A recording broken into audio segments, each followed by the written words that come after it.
നമ്മുടെ മോട്ടോ തന്നെ information to revelation എന്നാണ്. പ്രീസല്ല പാസ്റ്റർ ശുശ്രൂഷിച്ചുകൊണ്ടിരുന്നപ്പോൾ എൻ്റെ അകത്ത് വന്നൊരു ചിന്തയാണ്, ഇൻഫർമേഷൻ പറയാൻ ശക്തി വേണ്ട, അറിവ് മതി. നമുക്ക് ലോകത്തുള്ള നോളജ് ഉണ്ടെങ്കിൽ ഇൻഫർമേഷൻ കൈമാറാം, പക്ഷേ റെവലേഷൻ ദൈവശക്തിയാൽ വെളിപ്പെടുന്നത്. പ്രീസല്ല ഏറ്റവും ലോകത്തെ ഏറ്റവും ഇമ്പോർട്ടൻ്റ് ദൈവസാന്നിധ്യം ദൈവശക്തിയാണ്. അതിനേക്കാൾ വലുതായിട്ടൊന്നുമില്ല.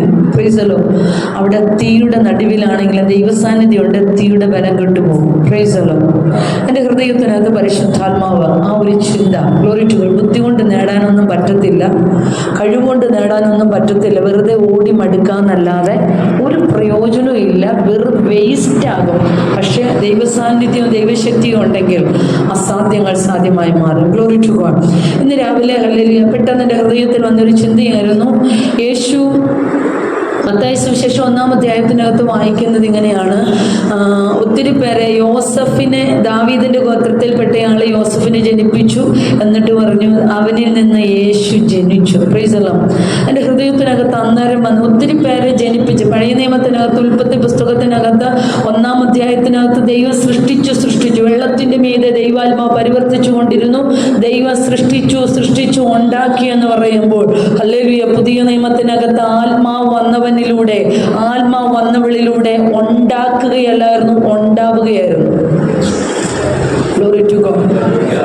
Price the Lord. പരിശുദ്ധാത്മാവ് പഴയ നിയമത്തിനകത്ത് ഓരോരുത്തരുടെ മേൽ വന്നപ്പോൾ അവൻ ഹല്ലേലൂയ ഉണ്ടാക്കിയത് അവന്റെ എഫേർട്ട് കൊണ്ട്, അല്ലെങ്കിൽ ദൈവം സൃഷ്ടിച്ചു എന്ന് പറഞ്ഞതിനെ പുതിയ നിയമത്തിനകത്ത് പരിശുദ്ധാത്മാവ് ഒരു സ്ത്രീയുടെ മേൽ വന്നപ്പോൾ ഉളവായി, താനെ ഉളവായി.